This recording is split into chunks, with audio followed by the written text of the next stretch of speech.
It's day 2 at Bhimashankar. ఇప్పుడు time కరెక్ట్‌గా 3:45 అయింది.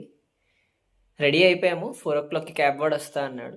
సో, టెంపుల్‌కి 6 కిలోమీటర్స్ ముందే ఆగిపోయాము. నేను నైట్ ఎలో చేయలేదు. సో, ఇక్కడ ఒక రూమ్ అవైలబుల్ ఉంటే అక్కడ రూమ్ తీసుకున్నాము. అండ్ ఇప్పటి వరకు వర్షం అయితే చాలా బీభత్సంగా పడింది. అండ్ ఇప్పటి నుంచి ఎలా ఉంటదో చూడాలి.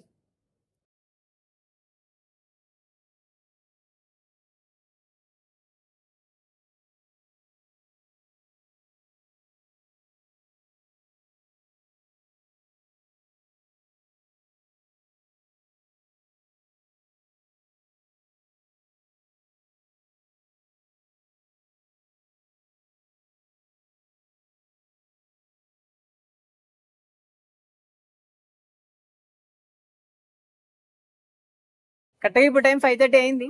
దర్శనం అయిపోయి బయటకు వచ్చేసాము. నా సజెషన్ ఏంటంటే మీరు ఎంత ఎర్లీ అయితే అంత ఎర్లీ లైన్లో ఉండండి. సో దట్ మీకు దర్శనం కూడా ఫాస్ట్గా అయిపోతుంది.